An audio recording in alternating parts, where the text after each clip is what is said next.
আপনারা দেখেছেন, আপনাদের এখানে আমাদের রাজীব ভাই আছে, যিনি ছিলেন ওয়েসেল ফার্মা লিমিটেডের একজন শ্রমিক, অস্টোস লাইনের শ্রমিক। তারা 21 দিন আন্দোলন করতে হয়েছিল তাদের দাবি আদায়ের জন্য। এবং এর বাইরেও আপনারা এই কয়েকদিন আগে নির্বাচনের পরপর শুনেছেন যে আজকে যে বেলাল গাজী এখানে বক্তব্য রেখেছেন, সেই বেলাল গাজী ছিলেন আমাদের সোনারগাঁ টেক্সটাইলের সভাপতি। সেই কারখানার সাধারণ সম্পাদক এবং জয়েন্ট সেক্রেটারি দুজনকে ছাঁটাই করা হয়েছিল এবং 7 দিন সেই কারখানার শ্রমিকরা তারা রাস্তা অবস্থান করতে তারা ভিতরে ঢোকে না, কর্মবিরতি ছিলেন।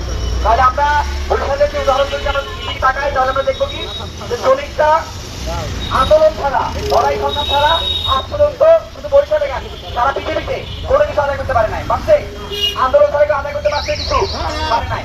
তাইলে আমরা কি বেআইনি কিছু দাবি করছি এখানে? আমরা বলছি কি যে আমাদের বাংলাদেশিদের শ্রম আইন আছে, বাংলাদেশ এই আইনকে আমরা বানাইছে কারা? সরকার বানাইছে। যে শ্রম আইন আছে, সেই শ্রম আইন তো মানা প্রত্যেকটা মালিকের কর্তব্য, দায়িত্ব। তাহলে আপনারা শ্রম আইনটা মানে আমরা বলছি যে একজন শ্রমিককে ছাঁটাই করতে হলে তার আগে নোটিশ দিতে হবে, 2-3টা নোটিশ দেওয়ার পরে তারপর তার ছাঁটাই করতে হবে। কিন্তু আজকে দেখলাম কি, যখন শ্রমিকরা একটু প্রতিবাদ করতে যায়, যখন শ্রমিকরা দাবিটার কথা বলতে চায়, তখন তাদেরকে ছাঁটাই করতে আসে। আজকে আপনারা আরেকটা বিষয় বলার জন্য বলতেছি যে আমরা তো পড়াশোনা করি, আমার ছাত্র, তাহলে আমরা কেন আপনাদের পাশে দাঁড়াইছি?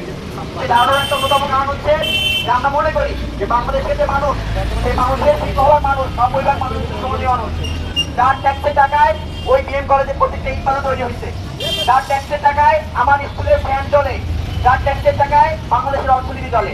তাহলে সেই মানুষগুলোর পাশে দাঁড়ানো আমাদের সমাজতান্ত্রিক ছাত্র ফ্রন্টের দায়িত্ব এবং কর্তব্য। সেই কর্তব্যের জায়গা থেকে আমরা আপনাদের এখানে দাঁড়িয়েছি। আপনাদের যে আজকে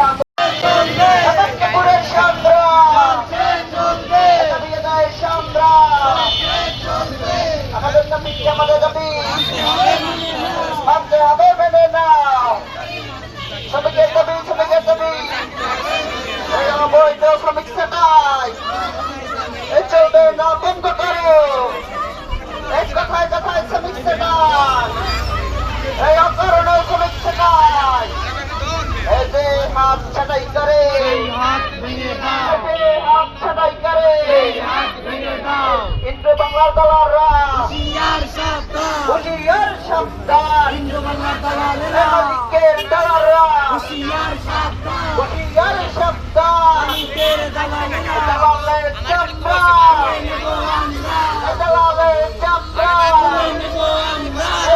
হাত ছাঁটাই করে সেই হাত ভেঙে দাও। একটা দালাল সাকার